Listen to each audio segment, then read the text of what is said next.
Oke teman-teman, pada pembahasan kali ini saya akan bahas tentang kebencian.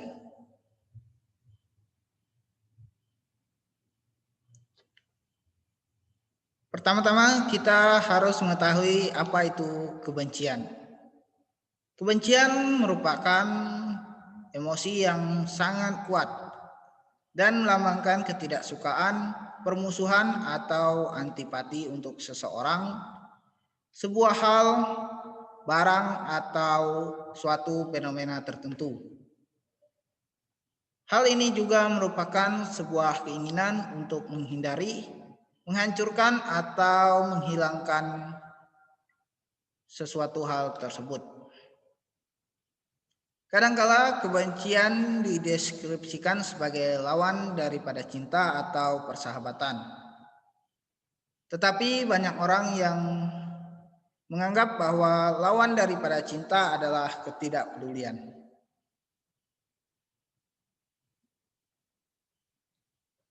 Faktor-faktor yang menyebabkan kebencian yaitu faktor dari dalam diri individu, yaitu faktor internal, diantaranya yaitu keadaan psikologis dan kejiwaan individu, dan faktor dari luar diri individu, yaitu faktor lingkungan, faktor kurangnya kontrol sosial, dan faktor kepentingan masyarakat, dan lain-lain.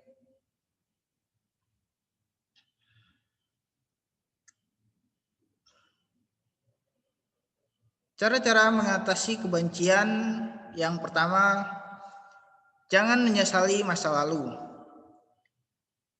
Kita sebaiknya jangan terpaku pada masa lalu yang mungkin menyakitkan atau masa lalu yang menyenangkan. Kita hanya harus menggunakan masa lalu itu sebagai pedoman untuk bagaimana cara kita mengatasi atau menjalani kehidupan di masa yang akan datang atau pada hari-hari berikutnya. Sehingga masa lalu itu cukup kita kenang, dan jika perlu kalau masa lalu yang menyakitkan mungkin bisa kita lupakan. Yang kedua ialah tulislah sifat positif orang yang menyakiti kita. Setiap orang yang menyakiti kita itu belum tentu dia hanya mempunyai sifat-sifat yang buruk atau negatif, tetapi juga mempunyai sifat-sifat yang positif. Kita harus mempertimbangkan sifat-sifat yang positif itu. Mungkin saja dia menyakiti kita itu karena ketidaksengajaan atau ketidaktahuan bahwa hal-hal yang dia katakan atau dia perbuat itu dapat menyakiti kita. Yang ketiga ialah memaafkan orang lain. Memaafkan itu bukan sesuatu yang mudah, sebab terkadang kebanyakan orang itu lebih memilih untuk memendam rasa kebencian itu jauh di dalam hatinya dibandingkan untuk hanya sekedar memaafkan. Kebiasaan memendam ini sebenarnya sangatlah tidak baik, karena kebiasaan memendam itu dapat merusak diri sendiri dan orang lain yang ada di sekitar kita. Yang keempat ialah temukan pemahaman spiritualitas. Dengan melakukan kegiatan-kegiatan yang bersifat rohani, kita dapat menemukan berbagai pengalaman baru yang dapat membantu kita untuk melupakan kebencian yang kita alami terhadap orang-orang tertentu. Dan dengan pengalaman-pengalaman baru itu kita juga dapat berbuat lebih baik atau memahami keadaan orang lain sehingga tidak menimbulkan kebencian yang baru. Yang kelima ialah berkonsultasi dengan ahli kesehatan mental. Dengan berkonsultasi ini artinya kita memahami bahwa ada ketidaksesuaian sifat-sifat kita dengan tindakan yang kita lakukan, atau kita mengalami sesuatu yang menurut kita itu salah, tetapi sangat sulit untuk mengubah kebiasaan tersebut, sehingga kita perlu berkonsultasi dengan seseorang yang ahli untuk dapat melakukan atau memperbaiki sifat-sifat kita yang buruk tersebut. Adapun kebiasaan-kebiasaan yang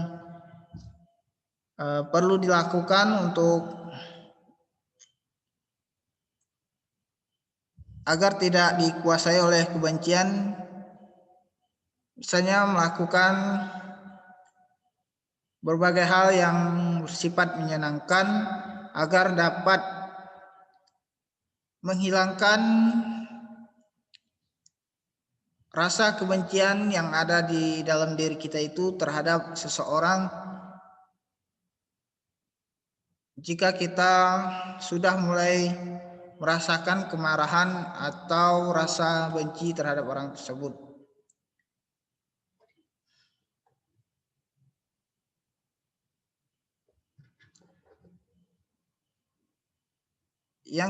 Yang perlu kita perhatikan juga, karena kita adalah manusia yang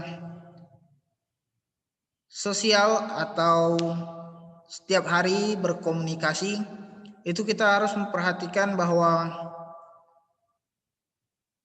bagaimana cara agar kita dapat berkomunikasi yang baik tanpa harus menimbulkan rasa kebencian terhadap diri kita sendiri atau orang lain.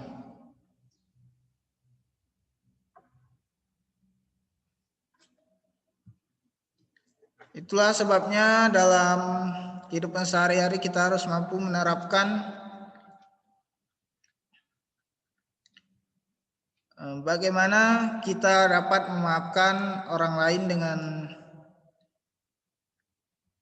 tulus sehingga dapat menghilangkan rasa kebencian yang ada dalam diri kita. Kita harus mampu untuk berlapang dada menerima keadaan atau situasi yang kita alami. Sekian untuk pembahasan pada kali ini. Jika ada kata yang kurang baik atau menyinggung saudara-saudari sekalian, saya mohon maaf. Sekian dan terima kasih.